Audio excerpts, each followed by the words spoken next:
This day went by so fast, and they always do when we're being filled up with this beautiful energy. So as a completion of the circle for today,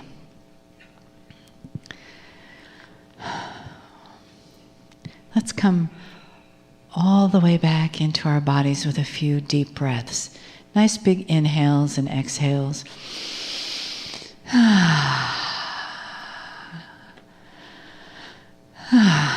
And if you take a few deep breaths, it'll also help you stay awake during the channel. And also, I invite you to turn your palms up on your lap and just feel the energy that starts to come into them as it comes in through the love channel of your heart, through your crown chakra, your spiritual channel.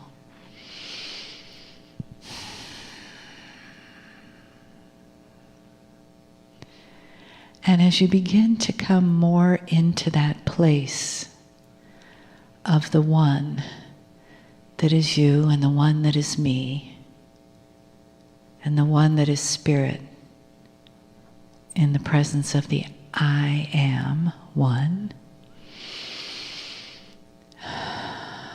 and we feel that.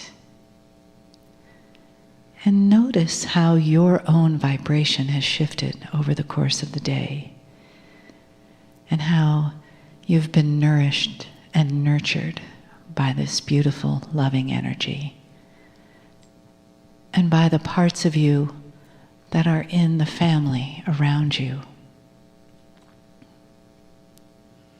and by the love that brings us together.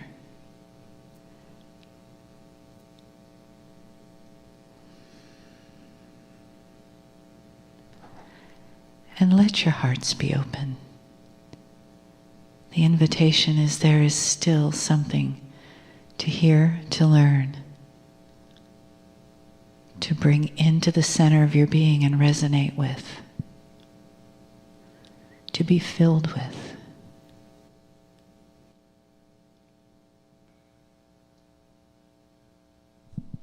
Greetings, dear ones. I'm Kryon of Magnetic Service.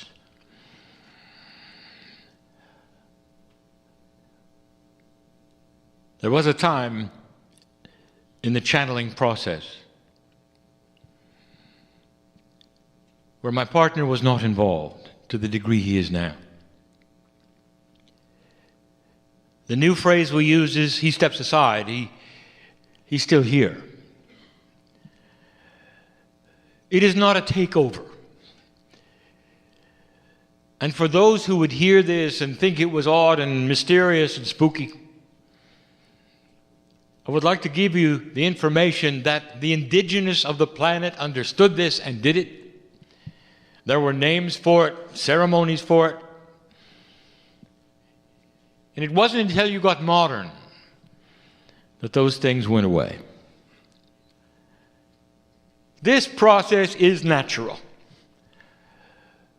And what you see here is my partner stepping aside so I can deliver a message that is going to go to many. But the process is designed for one, you.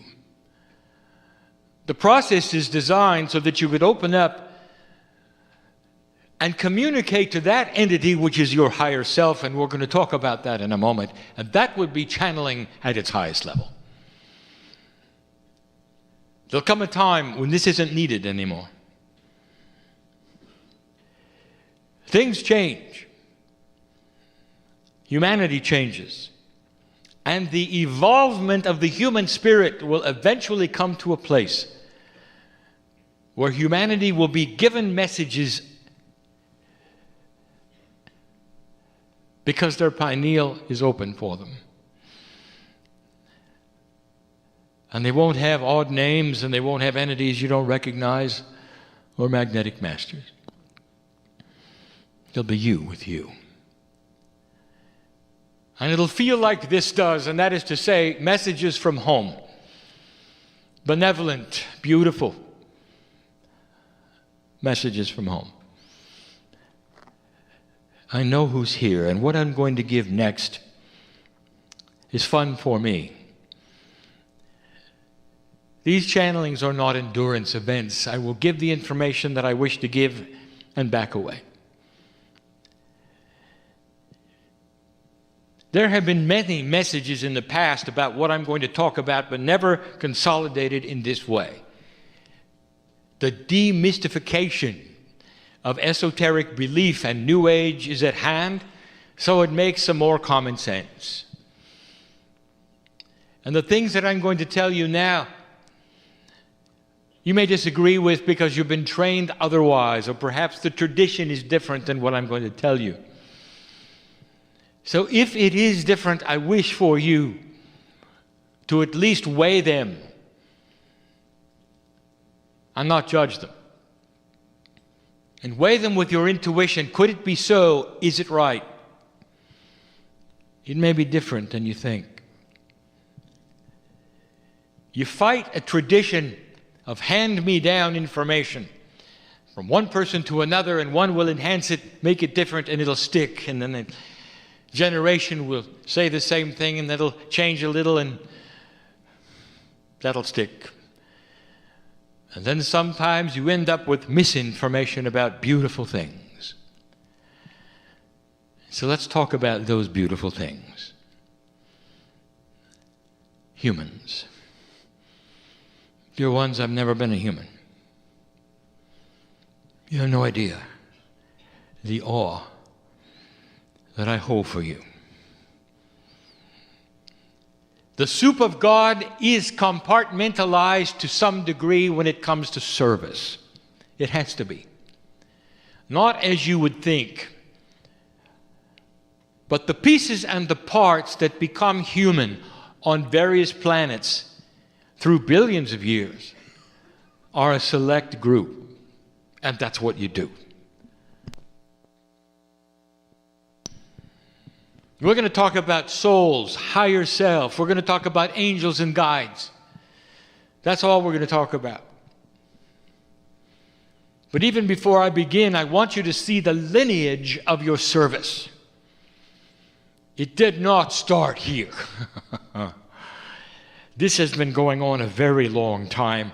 Our last messages talked about it. This planet, as you see it now, as you work the puzzle here, old soul, is one of many that you have worked the puzzle upon. And in your Akash, some of you carry that which you've done before on other planets, seemingly very similar, and it would be, and it is. You were human on all of them. And here you are yet again. I've never participated in any. I'm what you call a helper. And today I'm Kryon, and another planet I'll be something else. And I'll always be with you. And you have seen me before. Some of you heard the voice of my partner or read the words, and there was something that rang with truth beyond that which you've experienced in this life. You recognized me. And it wasn't from this planet, dear one, because you've been through this before, and you knew I was all right, and you knew I love you. And you know my hand was out as that from Spirit, giving you information that would do only benevolent things in your life, and you could trust it. Because I would never give you information that would hurt your heart or take you in the wrong direction, planet after planet. Now that is an Akashic remembrance that the old souls in this room, some of you have. Some of you listening to this channel will now have it explained why when you opened the book and read the words, something jumped out at the page and you felt it in your heart and you said, I remember this. And some of you wept, not with the information, but the perception of remembering. And it wasn't here. Because you've done this before. You've done this before. Corporally, very similar. feels very much like before. Old souls in this room have spent lifetime after lifetime on this planet, and you're used to it. But there was another planet before this, and before that, and before that. You're a part of the creative source, every single one. Let's talk about souls. What is a soul? The word soul is used by mainstream humanity, no matter what their belief system, even if they have no belief system. They talk about souls. Isn't it interesting that humanity knows what a soul is without ever pretending to believe that you have one? They know what it is. So common is it, mariners of old would report how many souls on board instead of how many humans on board. It's become vernacular, describing that which is the spiritual essence of a human being, a soul. In some systems, the soul is here one time on the planet and never again. In other belief systems, it comes over and over. But it doesn't matter. In every single case, the soul represents that piece of the human body which resounds to God. And in the mainstream belief, it is mainly a four-dimensional, or what you have called a three-dimensional perception. A soul is a singular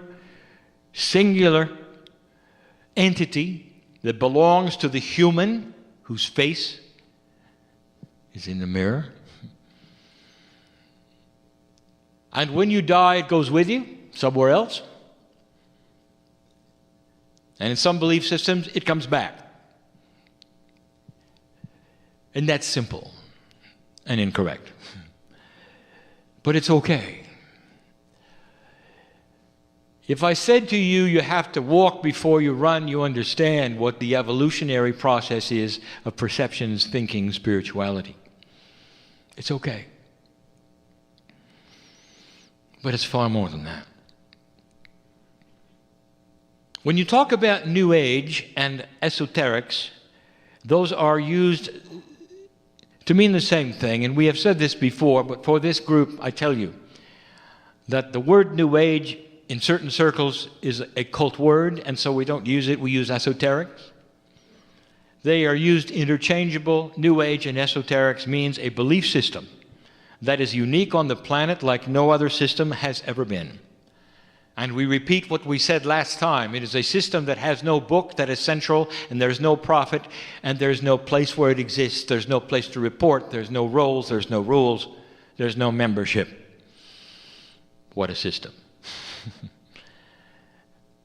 And it's out of the perception of any organized religion because it has no organization, and yet, all over the world, by the millions, if you were to get the people together and ask them what they believe, they would have a central core belief that God is inside, that you come around and live many lifetimes, and that you are part of the spiritual evolution of Earth. That you were seated by the Pleiadians, and they're still here. That there is a purpose to your life, and you are here in a benevolent way to help other humanity and create peace on Earth. Isn't it interesting, dear one, that there's no central prophet? But there is. What mainstream would call a soul, you call the higher self. Use them interchangeable because that is what we teach. Except the higher self now has a personality. It is a piece of God that it has your face on it on the other side of the veil. And it is the prophet. Well, the higher self contains the template of rules, if you want to call them that. They're not rules. They're concepts. The concepts of past life experience, of Akash, the concepts of the angels and the guides around you, the concepts of who you are, where you're going, why you're here, how you exist, is the template of the higher self. And so this explains what it is, and it is not above you as higher, it vibrates higher. And that is how it got its name. And the entire purpose of esoteric belief is for you to take the hand of the higher self, if you can, and pull it towards yourself so you can discover more about the template. Would it be nice to take the hand of God every day of your life when you awaken and walk through life with knowledge that you could only have that way? And the answer is yes, and that is what you believe. That is the New Age. That is esoteric belief. The attempt of getting in touch with the God that is in you. The masters of the earth all spoke of the God inside, all of them. The New Age belief system believes that all of the masters were valid, were here for that message, not necessarily to be worshipped. Some of the masters even referred to the other ones. They didn't isolate them and worship them. They didn't build churches around them and say you were wrong if you disagreed. So there is no evangelistic thrust in the New Age. None. And if you find somebody who's trying to, they're not New Age. They have something of their own they've decided to put in a box and enlist your membership. They're not the esoterics that we are speaking of. No evangelistic thrust. There is only that which you perceive to be your energy on the planet, getting in touch with your higher self to balance you to help everyone here. And the higher self is the key. The higher self has no gender. Your corporeal body does. We have given you some of the attributes of the system of how you come and go. The honoring of gender. So it feels good to you to be one or the other for a long term and then switch later. All of these things to make you comfortable. All of these things in a benevolent system that loves you. That sees you as you would see your children. That is because when you come to this planet, you disengage from us. That's the free will. You are specialists in this. Oh, I can't imagine it. I would weep as a piece of God to think that I would be separated from myself and I wouldn't know who I was, and to walk around on a strange planet and have to reconnect. Oh my God. And you do it so freely and so easily and for so long.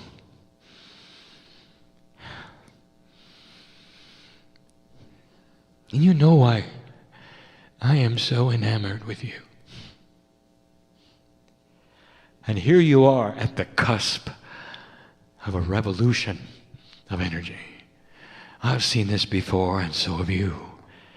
And now some of you are beginning to remember what it was like on other planets when this took place, when the old souls just barely passed a marker that gave them the energy they have been looking for and asking for and wanting so badly. I want to talk about angels. And I really haven't much before. I am not an angel. I'm a helper.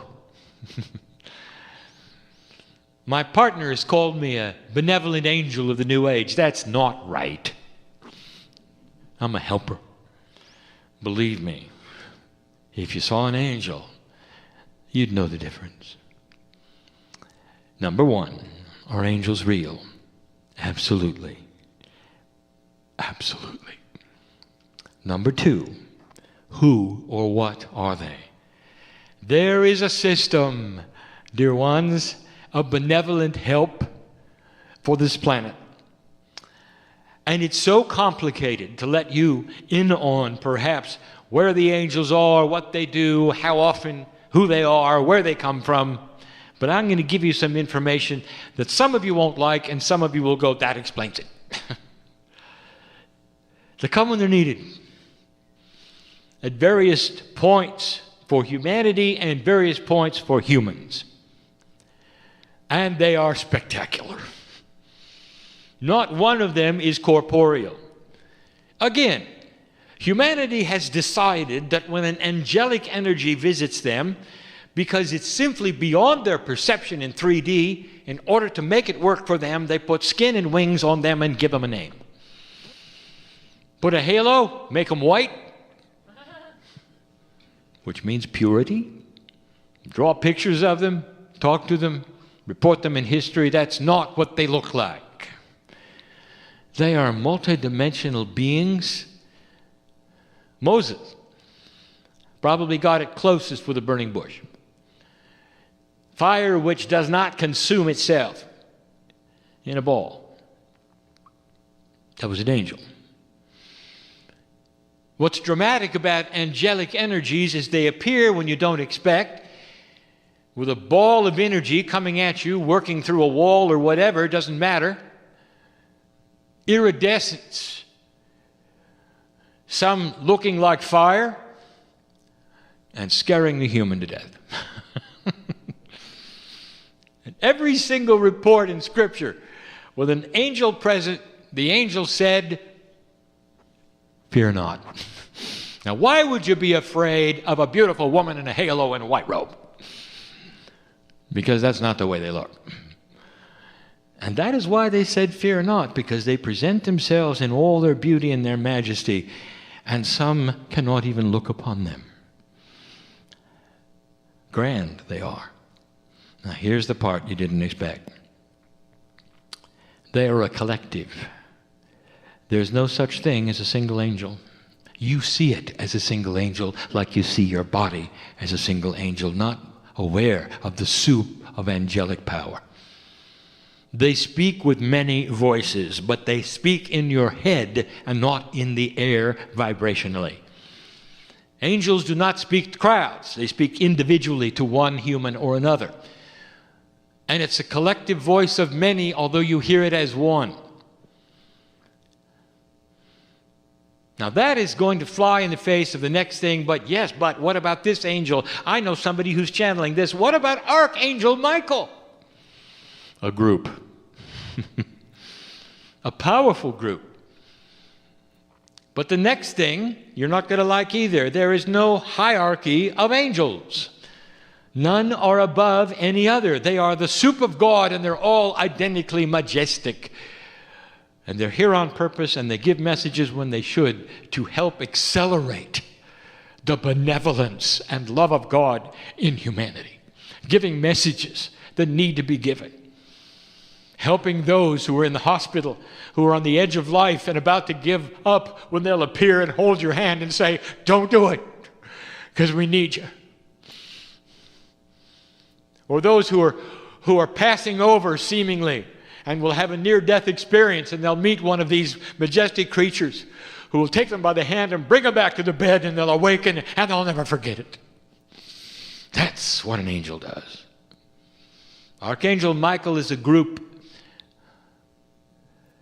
And it's not a hierarchical angel. It just looks that way because the messages are delivered in a specific area of importance to the planet.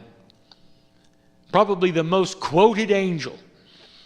Is that what you think is Archangel Michael? The highest of the high. It is not. And Archangel Michael will tell you, "I am one of many.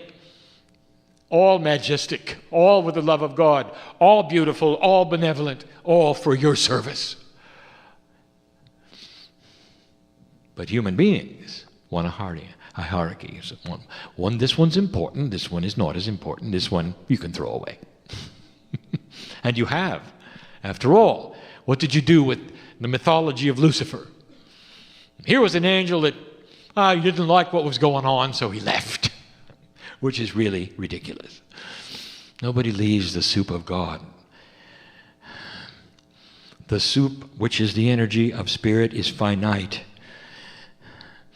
It's always the same quantity, if you want to say that. There is no quantity in a quantum soup. There is only a quantification of the kinds of energy, and it stays together. It stays together like a mist that never moves out of a containment.